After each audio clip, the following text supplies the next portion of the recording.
I begin the video on the southern edge of the quiet suburb of New Haven. Despite starting this video at 26 Mile Road, we'll be going 30 miles for this route as Gratiot Avenue heads in a diagonal direction.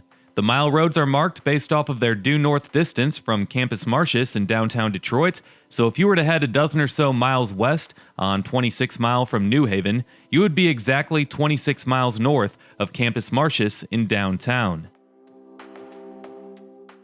Well, if you enjoyed this video, make sure to drop a like, comment, and subscribe if you haven't already, as doing all of those things helps these videos destroy the evil monster that is the YouTube algorithm. Also, make sure to hit that notification bell and select yes so that you can be notified every time that I upload a new video. If you're new to this channel, I'm on a journey to see as much of the United States as possible, and you can always keep up with my progress by checking out my interactive map. Last but not least, if you can't get enough of me on here, you can always go follow me on my other social media accounts, and the links are down below.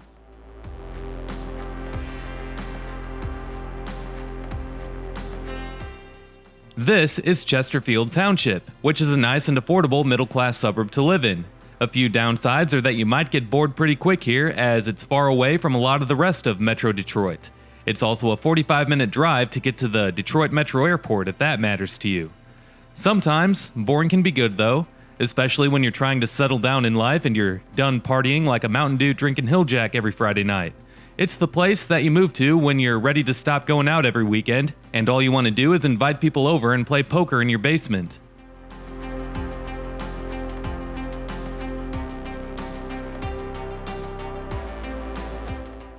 Mainly, I wanted to make this video to show the differences between the suburbs and the inner city of Detroit. If there's a certain part of Gratiot Avenue that you want to see, you can always check the chapters of the video down below. Kind of a weird term to use for a YouTube video. Chapters. Not sure what else you'd call it though, so I guess it works. But about Gratiot Avenue, much of the route is signed as M3 or Michigan State Highway 3.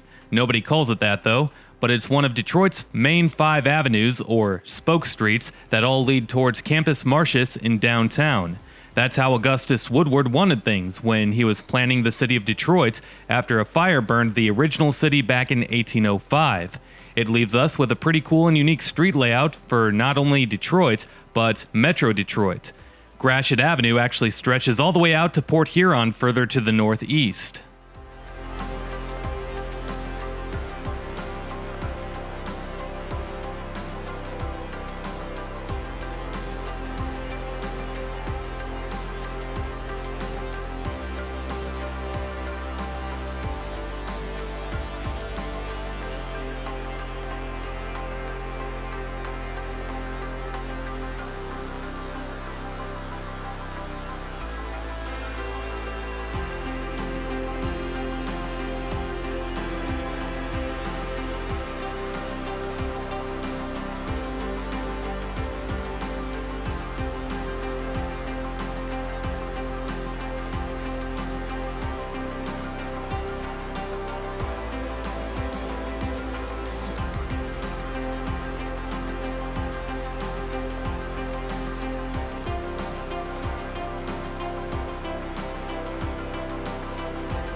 Here is a great example of why so many people complain about Michigan's roads. The road is fine until the intersection with Hull Road, or M59, which is a major east and west thoroughfare through the Macomb County suburbs.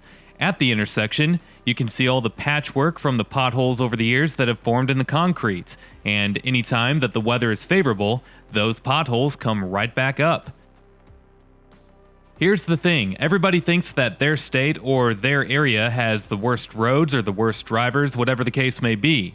However, data shows that Michigan spends less money on roads per resident than any other state, and it's been that way for a long time. So with that said, you can be the judge on whether or not that makes Michigan's roads the worst in the country.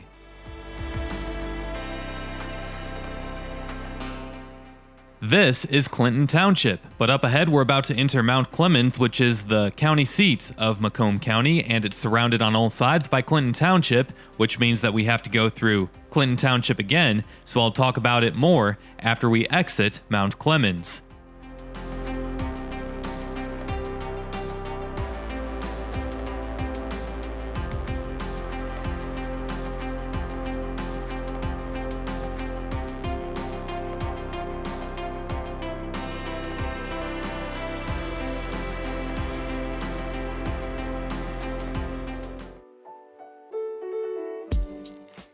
Mount Clemens is the county seat of Macomb County. It's a small city that offers older housing, which explains the low median value of owner-occupied housing units. As you can imagine, with it being the county seat, Mount Clemens was here before all of the other suburban development was that surrounds this city today.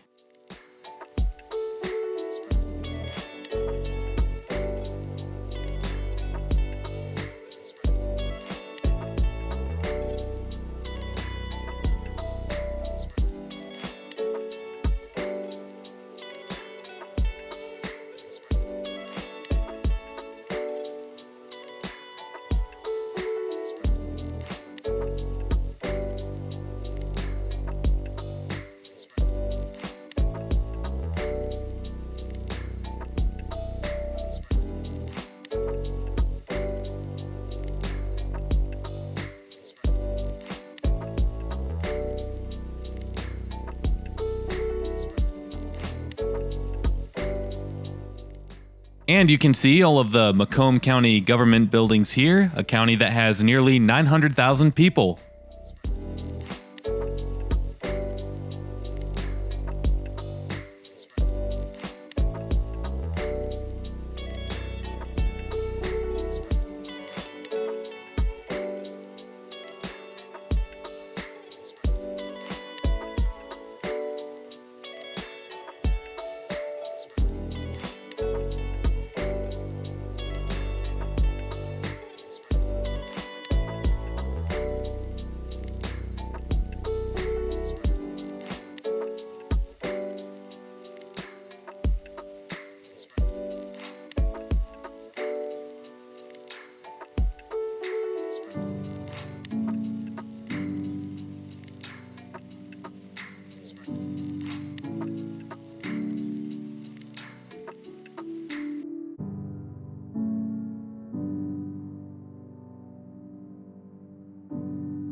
Oh man, what's this? Is this a race that I didn't have to buy tickets for?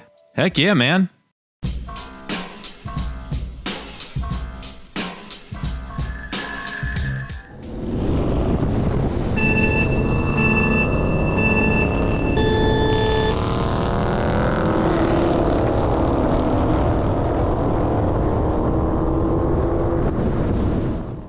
Looked like the Challenger won that one. Looked like the Camaro didn't have a fair shot, but doesn't matter. We don't care about nobody's feelings around here, nor do we care about people's safety. No, sir.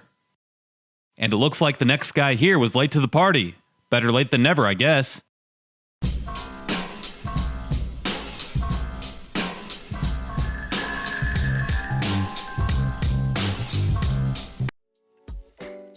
Alright, enough of all that hijinks and hilarity. We're currently in Clinton Township, which is considered to be a decent place to live. The crime rates are below average, and it's fairly affordable. Plus, it's closer to everything in Metro Detroit than Chesterfield is.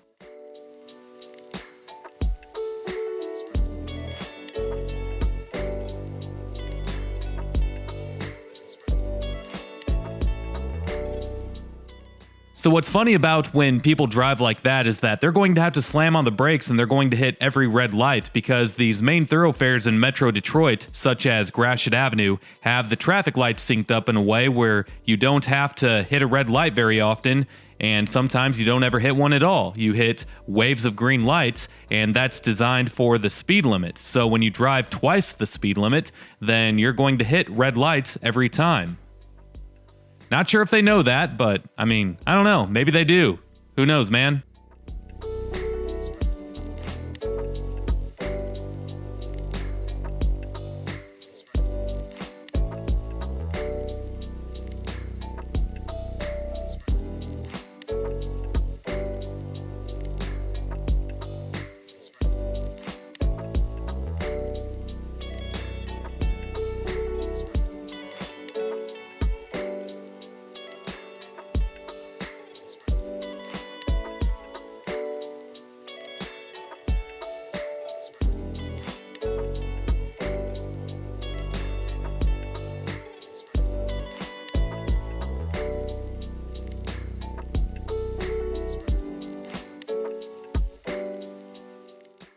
Everyone in Michigan knows that there are two seasons every year, winter and construction. Up ahead is a massive construction project to help improve the current road conditions of Gratiot Avenue.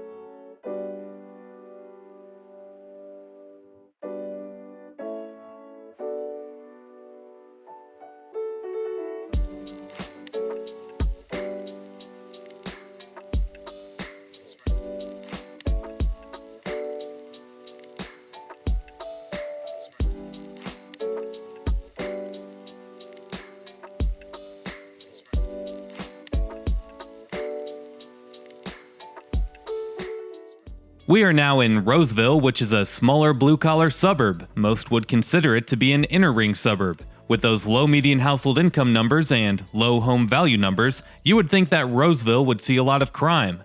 Data shows that the crime rates for Roseville are below average, so that's good at least. But that suggests that the housing stock here is pretty old and could use some investment. It's also worth mentioning that the city has seen continuous population decline every census count since its 1970 peak of 60,000. To the right, you have the Macomb Mall, which was built in 1964. The mall almost closed back in 2011, but it was able to be saved through an $8 million renovation plan. By 2013, the mall's occupancy rate increased to over 90%. There's better malls to shop at in Metro Detroit, but I think that most people expected the Macomb Mall to be doing much worse than how it's actually doing today.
Here on the right, you have the iconic National Coney Island sign. Originally, it was a restaurant called Susie Q Fish and Chips, built in the early 1960s.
We are now in Eastpointe, which used to be called East Detroit. The name change was official in the year 1992. It was an attempt to remove any perceived assumption that the city was somehow associated with Big Bad Detroit.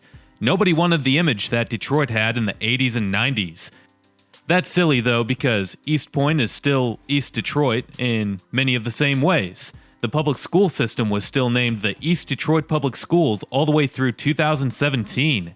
In that same year, East Detroit High School was renamed to Eastpointe High School. They were hoping that they would be more so perceived as the more affluent suburbs to the east with the name change, hence the added point at the end of East. If you didn't know, the Grosse Pointe suburbs just to the east are really affluent. I guess you could say that it worked somewhat, as the city saw a population gain over the last 10 years, which came after the city saw 4 straight decades of population decline. I can tell you this though, nobody sees Eastpointe as a gross point. You need a 6-figure median household income for that, and as you can see, Eastpointe is far from obtaining that.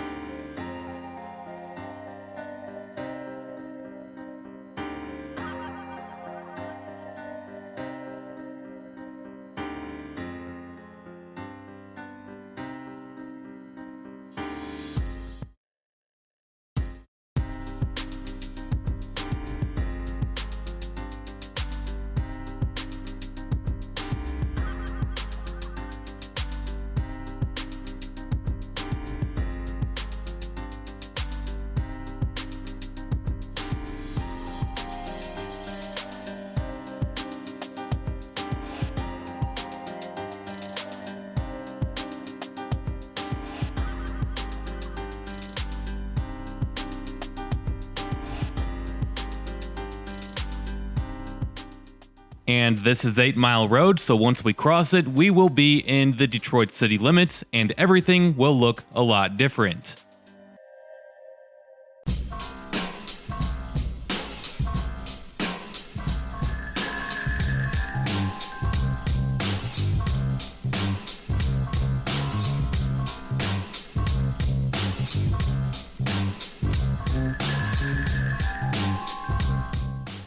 This is actually considered to be the most dangerous part of Detroit, believe it or not, which is the 48205 zip code.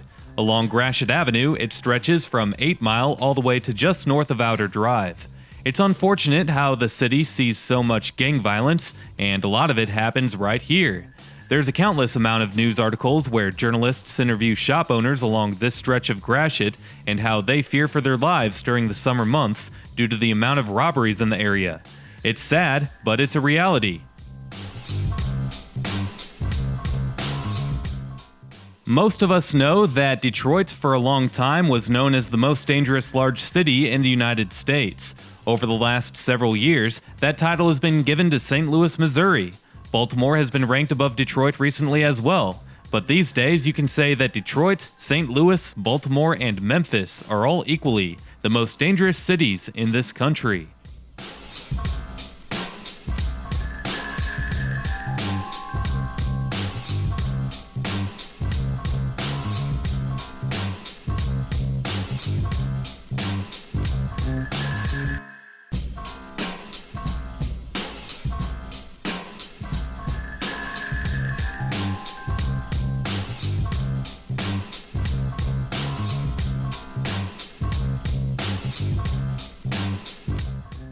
Detroit is also known for its historic architecture. Many of the buildings from Detroit's glory days have been torn down by now, but there are quite a few that still stand, like this church here to the left, which is the Assumption Grotto Church.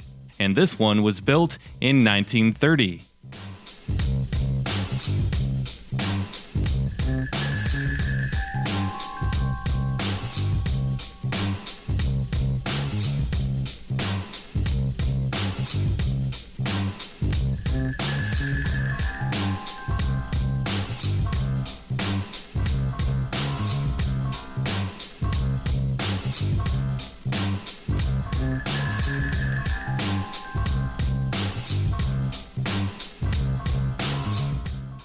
Oh hey, nice of you to catch up again. What took you so long?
You know you're in Detroit when you see fake palm trees in a parking lot of a liquor store, followed by a Hollywood Coney Island and then some beauty supply stores.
To the right is the Fago headquarters. Fago has been going strong in the D, as it's been here for 114 years. It was founded back in November of 1907, and for the first half of its existence, the pop was only sold in the state of Michigan.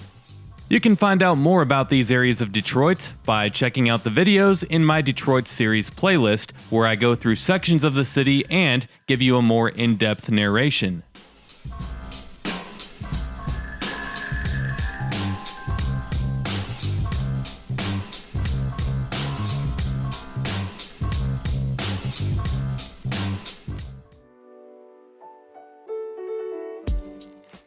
And ahead, they have the road closed off for construction, so I'll skip the video ahead until we can get around it.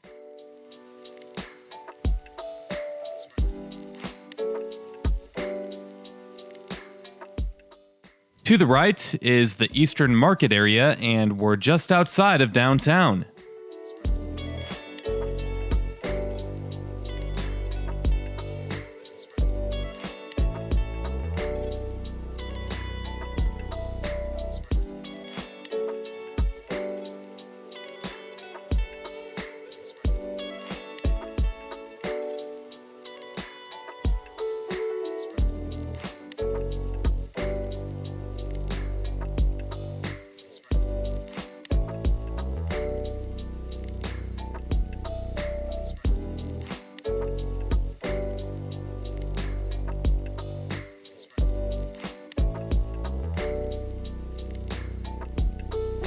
And that's about it for this video, and if you enjoyed this video, make sure to drop a like, comment, and subscribe if you haven't already, as doing all of those things helps these videos destroy the evil monster that is the YouTube algorithm.